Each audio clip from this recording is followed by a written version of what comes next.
Selamat pagi pemirsa, pidato Presiden Prabowo Subianto saat memberi arahan pada apel Kepala Satuan Wilayah Polri 2024 pada Rabu 11 Desember 2024 lalu mestinya menjadi arahan yang terang benderang bagaimana aparat negara segera bertindak.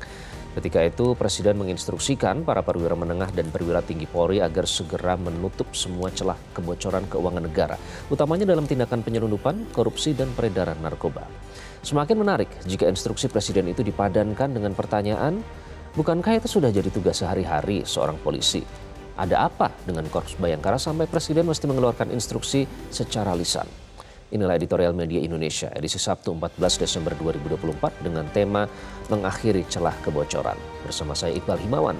Anda juga bisa berpartisipasi dan berinteraksi melalui 0215839900 nanti. Dan pagi ini telah hadir bersama saya anggota Dewan Redaksi Media Group Ade Alawi. Kang Ade, selamat pagi. Pagi Iqbal. Ini selalu kita bicarakan ya mengakhiri celah kebocoran. Namun memang ada satu masalah besar nanti yang akan kita bahas lebih lanjut. Nanti kami juga akan undang pemirsa untuk berpartisipasi. Namun ada juga topik utama menjadi headline dapat Anda simak melalui versi e-paper pemirsa di Media Indonesia hari ini. Yang pertama, politik bebas aktif untukkan investasi. Ini kita dapatkan dari Eksekutif Forum Media Indonesia. Kemarin sudah mengundang beberapa narasumber yang kredibel. Jadi mengapa politik bebas aktif ini bisa menguntungkan investasi yang tentunya erat kaitannya dengan perdagangan dan juga industri, Mas Ade? Politik bebas aktif ini harus dipertahankan ya. Ini muncul dari diskusi kemarin, jadi harus dipertahankan. Indonesia menggelar Eksekutif Forum. Ini merupakan forum diskusi yang memang kita lakukan secara rutin ya. Kemarin menarik ya soal investasi. Ketika pemerintah juga menargetkan investasi yang tinggi, di sisi lain juga pemerintah tetap berkomitmen bagaimana politik bebas aktif ini harus terus dijalankan. Kita tidak memihak kepada Amerika, kita tidak memihak kepada blok Uni Soviet, Rusia, kita juga tidak memihak kepada blok China. Ini saya kira sangat penting ya. Kemudian di sisi lain juga Indonesia juga turut aktif ya, bagaimana menjaga ketertiban dunia. Nah ini saya kira modal penting ya, modal penting sikap Indonesia ini sehingga Indonesia ini bisa diterima di mana saja. Tinggal bagaimana secara domestik pemerintah melakukan deregulasi, melakukan pemangkasan terhadap biaya ekonomi tinggi. Nah, biaya ekonomi tinggi dalam hal investasi masih menjadi momok yang saya kira harus betul-betul dihilangkan seperti itu. Karena justru hambatannya di dalam negeri ya. Hambatannya banyak di dalam negeri. Kemudian juga ada aturan hukum itu yang sering dikeluarkan. Karena kalau kita lihat dari beberapa aktivitas Indonesia di forum-forum ekonomi dunia seperti di BRICS, kemudian di OECD dan sebagainya, Indonesia sangat-sangat aktif seperti itu. Jadi tinggal bagaimana di dalam negeri ini harus diperangi seperti pungli dan sebagainya. Ini menjadi perhatian kita semua tentu saja. Yang juga menjadi perhatian Mas Ade terkait dengan wacana untuk mengembalikan pemilihan kepala daerah melalui DPRD. Kemarin diungkapkan oleh Presiden Prabowo ya soal itu. Kemudian dibandingkan dengan Malaysia, Singapura dan juga India. Tapi kan situasinya berbeda. Tapi Mbak Titi Perludem mengatakan bahwa itu isu konstitusionalnya sudah terang benderang kalau misalnya tetap akan dilakukan. Jadi apa nih yang bisa dilihat dari wacana ini? Ya, Presiden Prabowo Subianto memang berkali-kali ya galau ya dengan biaya tinggi pada pilkada ini. Jadi seharusnya menurut beliau ini serahkan saja ke DPRD untuk memilih gubernur, kemudian juga untuk memilih bupati dan wali kota. Tetapi yang paling penting adalah ini saya kira harus dikaji lagi karena MK memang sudah memutuskan bahwa pemilu legislatif itu dilakukan secara terbuka yang langsung kepada rakyat, tidak melalui DPRD. Nah ini saya kira harus dikaji lagi, jangan sampai kemudian kita ini gonta-ganti sistem. Ini kan problemnya politik kita ini bukan pada sistem. Sistem kita sudah sangat bagus. Problem kita adalah kita sangat lemah dalam penegakan asas pemilu. Asas pemilu itu apa? Asas pemilu itu jujur dan adil. Ini kan kita masih banyak persoalan-persoalan bagaimana ketidakjujuran, ketidaknetralan aparat dan sebagainya. Ini masih menjadi persoalan. Jadi problem kita ini pada asas judul yang kita masih lemah untuk kita tegakkan. Nah, tetapi yang paling penting adalah ini wacana ini memang menarik ya. Biaya tinggi itu disebabkan oleh apa? Karena memang prosesnya, kemudian juga memang masyarakatnya memang masih harus diberikan uang dan sebagainya. Atau masih ada politik mahar misalnya yang gila-gilaan gitu. Ini harus dikaji secara komprehensif. Tetapi yang paling penting perubahan-perubahan ini harus dilakukan secara terbuka. Harus ada naskah akademik dan didiskusikan secara terbuka kepada publik seperti itu. Jangan kemudian diselesaikan di bawah meja secara diam-diam gitu. apalagi belakangan kita dipertontonkan yang hal-hal yang tidak baik terkait dengan pilkada ini ya, secara terang-benderang. Itu mungkin soal mental salah satu penyebabnya ya, Mas Ade. Dan mental juga yang mungkin menyebabkan soal korupsi, penyelundupan, dan narkoba ini nggak selesai-selesai. Makanya disoroti media Indonesia hari ini mengakhiri celah kebocoran sampai harus diingatkan Presiden. Mengapa kita mengangkat ini sebagai topik utama, Mas? Ya, lagi-lagi problem kita ini pada konsistensi ya. Secara kelembagaan kita sudah banyak ya, sudah lengkap ya. Ada KPK, kemudian juga ada Kejaksaan dan Kepolisian. Nah, kepolisian saya kira juga memang harus diapresiasi ya, ikhtiarnya untuk secara optimal memberantas korupsi. Terlebih kalau kita lihat dari KPK semakin melemah ya setelah direvisi undang-undangnya. Nah, kehadiran dari Kortas Tipikor Polri ini harus diapresiasi, dan Kortas Tipikor ini langsung di bawah Kapolri. Nah, tetapi yang paling penting adalah jangan sampai aparat penegak hukum di lembaga penegak hukum ini, kepolisian, kemudian kejaksaan dan KPK ini jangan saling balap, jangan saling menyalip. Nah, peran KPK di sini kalau kita lihat di undang-undang KPK, perannya ini kan sebagai koordinator penegakan hukum, koordinator penyelidikan, kemudian penyidikan. Jadi jangan sampai kemudian saling bersaing, gitu kan, saling nikung dan sebagainya. Ini penting menurut saya, jangan sampai kemudian tiga lembaga ini saling berlomba ya, kemudian juga saling mengambil coupling saja dan sebagainya. Ini penting. Sehingga kemudian harus ada sinergis ya, saling mengisi, saling melengkapi seperti itu. Bukan justru malah dengan ego sektoral masing-masing ya, tapi harus mereka saling bersinergi. Ya, jangan dengan ego sektoral. Nah, di luar itu, di luar penegakan hukum yang paling penting adalah aspek pencegahan. Kita sangat mengapresiasi poin pertama yang disampaikan di dalam peraturan Presiden nomor 122 tahun 2024 ya, yang ditekan oleh Pak Jokowi pada Oktober lalu. Ini mengedepankan aspek pencegahan. Nah, pencegahan ini kan harus dibuatkan juga sebuah sistem. Jangan sampai kemudian penegak hukum ini bekerja di ujung, bekerja di akhir. Tetapi sejak awal sistem itu harus betul-betul disiapkan. Bagaimana tidak bocor, bagaimana dana desa tidak bocor dan sebagainya. Nah, ini soal kebocoran ini memang harus menjadi perhatian kita semua ya. Pak Prabowo ketika kontestasi 2019 beliau mengatakan bahwa kebocoran uang negara ini sampai 1.000 triliun. Kemudian KPK juga, salah satu pimpinan KPK mengatakan kebocoran uang negara ini luar biasa. Angkanya sekitar 2.000 triliun. Ini mengerikan menurut saya. Mengerikan dan memang harus diakhiri ya. Cuman ini pertanyaan besar, kenapa sampai sekarang sudah dengan berbagai macam lembaga itu tetap terjadi. Nanti kita akan bahas lebih lanjut. Nanti kami juga undang Anda pemirsa untuk memberikan opini Anda melalui sambungan telepon. Inilah editorial media Indonesia hari ini mengakhiri celah kebocoran.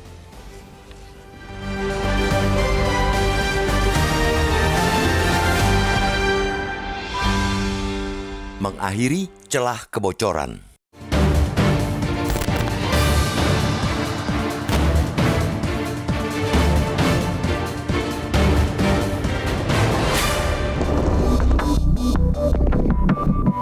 Pidato Presiden Prabowo Subianto saat memberi arahan pada Apel Kepala Satuan Wilayah atau Kasatwil 2024 Polri pada Rabu 11 Desember lalu mestinya menjadi arahan yang benderang bagaimana aparat negara segera bertindak. Ketika itu, Presiden menginstruksikan para perwira menengah dan perwira tinggi Polri agar segera menutup semua celah kebocoran keuangan negara, utamanya dalam tindakan penyelundupan, korupsi, dan peredaran narkoba. Semakin menarik jika instruksi Presiden itu dipadankan dengan pertanyaan, bukankah itu sudah jadi tugas sehari-hari seorang polisi? Ada apa dengan Korps Bayangkara sampai Presiden mesti mengeluarkan instruksi secara lisan? Pemberantasan aksi penyelundupan, korupsi, dan narkoba tentu menjadi pelajaran dasar saat para pamen dan pati menjalani pendidikan polisi. Mulai dari pelajaran tentang KUHP sebagai dasar hukumnya hingga teknik pemberantasannya. Pelajaran itu tentu diulang-ulang diajarkan kepada para calon anggota polisi sejak Polri berdiri 1 Juli 1946 silam. Tak ada yang baru dari semua aksi pidana itu, hanya pelakunya yang tiap saat terus bermunculan wajah baru. Ambil contoh pemberantasan korupsi. Presiden pertama Soekarno sampai membentuk Badan Pengawasan Kegiatan Aparatur Negara atau Bapekan pada 1959 silam untuk membantu tugas Polri. Badan itu dibentuk mengingat korupsi saat itu sudah menggila di usia Republik yang masih belia. Namun nyatanya korupsi tetap subur dan terus bersemi sepanjang tahun. Begitu pula dengan masalah penyelundupan. Pada 1968 silam, saat menjabat Menteri Keuangan, kala itu Ali Wardana mendapati penyelundupan terjadi terang-terangan di depan mata aparat Bea Cukai. Denda damai menjadi solusi semua pihak agar sama-sama senang. Ali marah, bukan kepalang, dan berulang kali mengganti pejabat di badan itu. Nyatanya, penyelundupan tetap terus berlangsung. Sama halnya dengan narkoba. Saat pemberantasan secara khusus ditangani Badan Koordinasi Intelijen Nasional atau BAKIN pada 1971, narkoba tetap merajalela. Hingga sekarang, pemasok dan pengguna datang silih berganti. Persoalan korupsi, penyelundupan, dan narkoba yang ditekankan Presiden Prabowo baru-baru ini seakan membuka kembali kisah lama yang tak pernah usai. Para pelaku tindak pidana itu, bahkan korupsi dan narkoba, sudah digolongkan sebagai kejahatan luar biasa. Seperti terus meregenerasi diri tak pernah ada habisnya. Hal itu tentu menggelitik hati publik. Sejauh apa kemampuan aparat penegak hukum kita menghadapi kejahatan dari zaman lampau itu? Pertanyaan ini tentu saja dengan mudah langsung dijawab. Ini soal mental. Ya, persoalan mental memang masih jadi masalah mendasari negeri ini. Berbagai aturan yang nyaris sempurna dibuat tak ada artinya jika aparat pelaksananya bermental kong kali kong. Begitu pula dengan berbagai badan pemberantasan yang terus dibentuk pemerintah. Juga tak ada artinya jika semua masalah itu terus terjadi hingga sekarang dan mungkin masih berlanjut ke masa yang akan datang.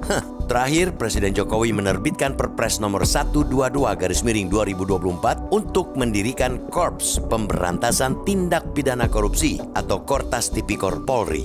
Entah apa bedanya dengan Direktorat Tindak Pidana Khusus Polri yang juga menangani kasus korupsi atau juga Komisi Pemberantasan Korupsi yang pasti mereka sama-sama menangani masalah korupsi. Kita tentu mesti optimistis akan kehadiran semua lembaga negara itu. Jika belum bisa menghilangkan, minimal bisa menekan jumlah tindak pidana itu. Lalu, bagaimana jika menekan juga tetap tak bisa? Rasa optimisme masyarakat ini yang mesti terus dijaga pemerintah. Tapi rakyat tentu mesti merasakan sudah sejauh mana aksi berbagai institusi dirasakan nyata oleh mereka. Jika rakyat selalu disuguhi drama ketimbang aksi nyata, wajar jika ada yang frustasi dan kehilangan kepercayaan pada janji-janji. Karena itu, perlu contoh dan praktik terbaik untuk memupuk optimisme. Salah satunya komitmen keteladanan. Lantai yang kotor hanya dapat dibersihkan oleh sapu yang bersih, bukan sapu kotor.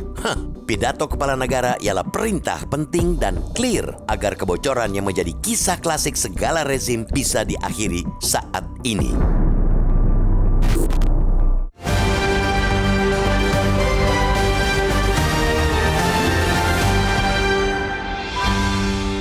Mengakhiri celah kebocoran itulah menjadi topik dalam editorial media Indonesia kali ini. Kami harus jeda terlebih dahulu. Kami akan kembali sesaat lagi, tetaplah di Metro TV.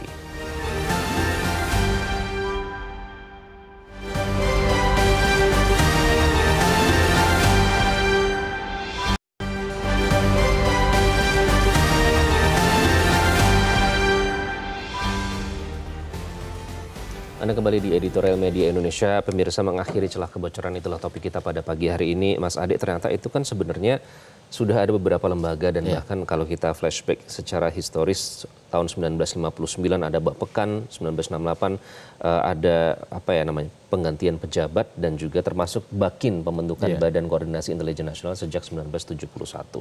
Nah, artinya ini semua kinerjanya tidak efektif karena satu masalah besar, dan itu apa, Mas Ade? Ya, pertama kalau kita lihat akar masalahnya, pembentukan lembaga-lembaga ad hoc ya, sejak zaman Orde Baru sampai sekarang. Itu kan menunjukkan bahwa lembaga-lembaga yang existing seperti Polri, kemudian juga Kejaksaan Agung, ini tidak optimal untuk memberantas korupsi, tidak optimal untuk mencegah kebocoran uang negara. Kita ada BPKP, ada IRWA, ada Irjen di tingkat kementerian dan sebagainya, ada beberapa lembaga-lembaga pengawas. Ini semua tidak berperan seperti itu, sehingga kemudian muncullah lembaga-lembaga ad hoc seperti KPK. Dan sedihnya lagi KPK belakangan juga dilemahkan dengan undang-undang KPK. Undang-undang KPK direvisi pada era Pak Jokowi yang kedua ya.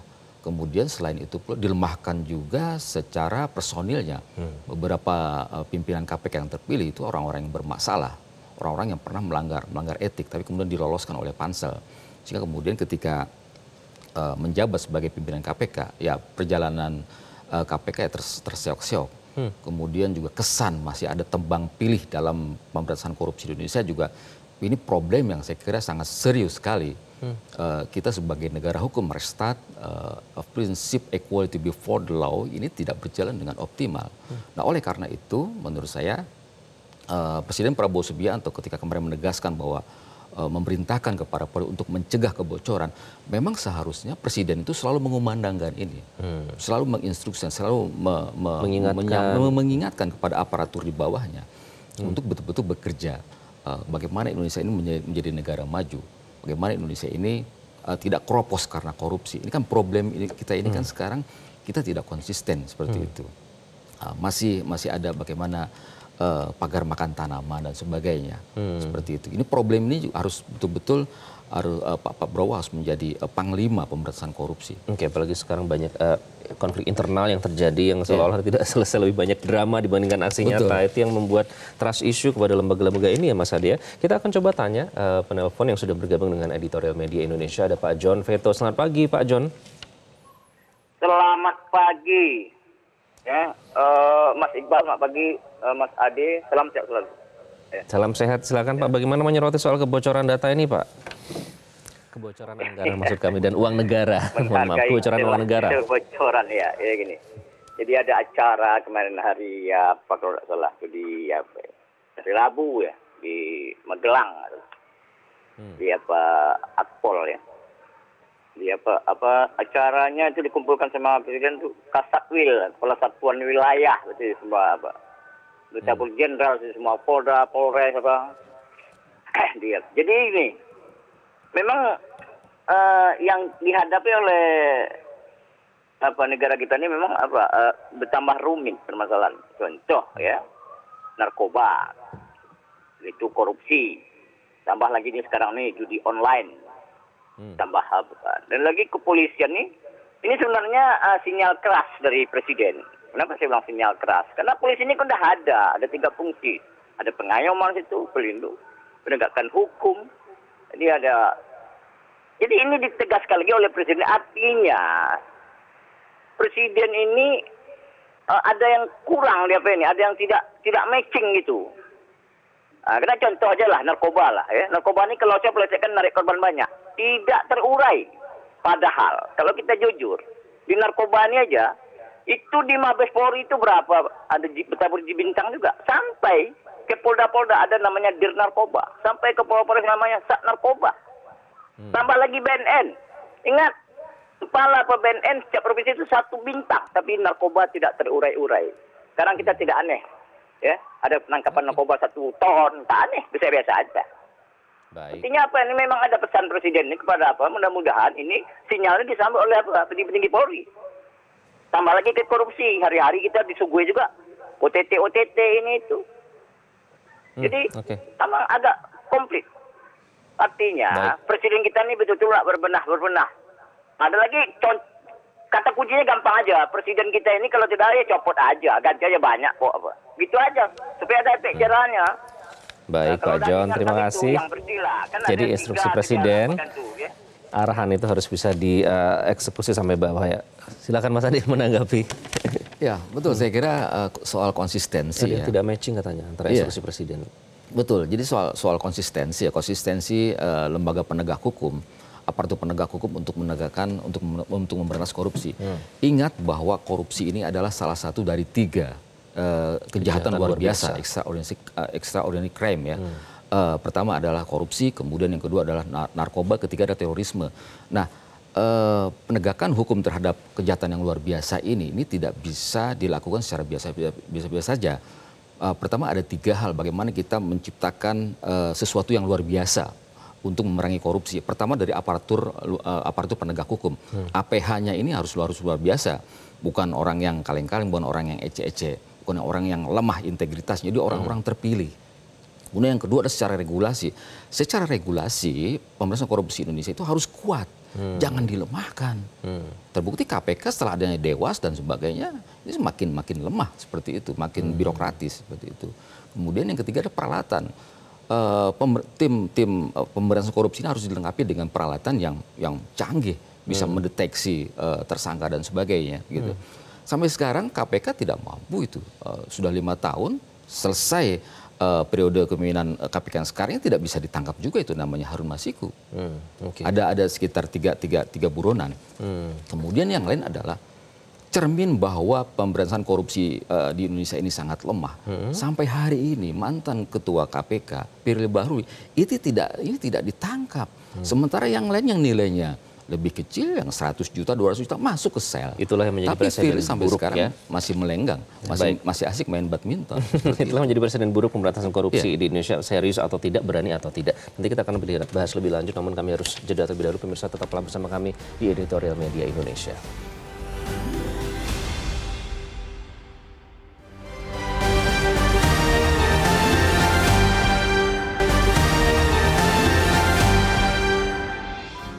Media Indonesia mengajak Anda untuk mengakses fitur premium e-paper. Dengan sajian konten berbasis intelektual dan meneguhkan kebangsaan, Media Indonesia tampil dengan lebih dinamis melalui e-paper Media Indonesia yang dapat Anda akses kapan saja, di mana saja.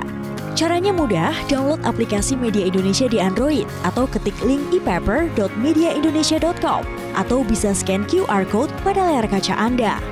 Klik tab e-paper di bagian samping layar tablet Anda, daftarkan data diri, serta pilih paket berlangganan e-paper Media Indonesia sesuai dengan kebutuhan Anda. Nikmati juga bonus spesial tambahan 4 halaman rubrik fokus setiap hari. Semua bisa Anda dapatkan hanya di e-paper Media Indonesia. Untuk informasi lebih lanjut, hubungi customer service di nomor 0811 1201 2018 atau kunjungi media sosial @Media Indonesia. Media Indonesia, referensi bangsa.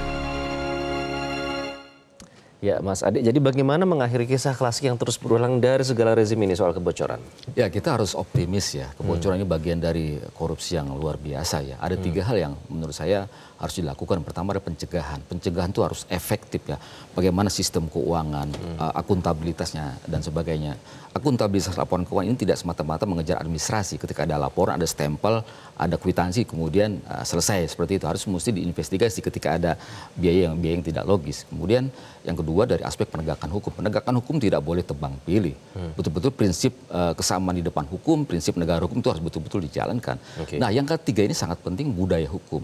Masyarakatnya juga harus memiliki sense of crisis ya.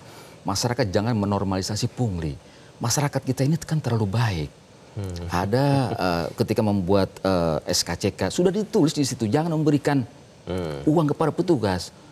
Masyarakat ngasih juga. Pak, ini buat ngopi kasih 50.000, kasih 20.000. Melestarikan. Nah, ini kan masyarakat sendiri kan menormalisasi pelanggaran hukum, menormalisasi korupsi. Jadi semuanya dari sisi masyarakat harus ditumbuhkan sikap anti korupsi. Jangan membiasakan memberikan pungli dan sebagainya gitu. Memberikan uang-uang tips kepada menumbuhkan sense of crisis itu tadi ya. Betul. Jadi semua juga harus dari bawah, dari grassroots. Betul. Juga. Poinnya adalah yang paling penting bagaimana sukses penegakan hukum ini memberantas korupsi. Ini harus dengan aparat yang bersih.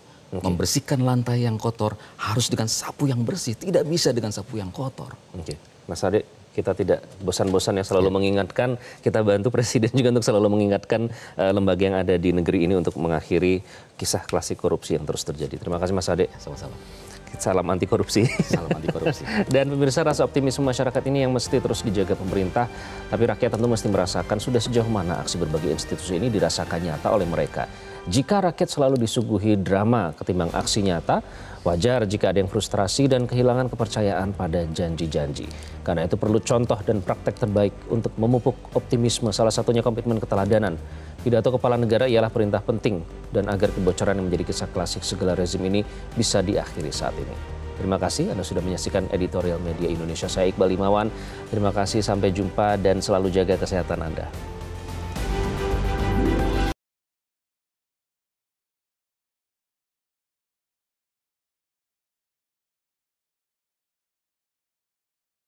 Jelajahi cara baru mendapatkan informasi. Download Metro TV Extend sekarang.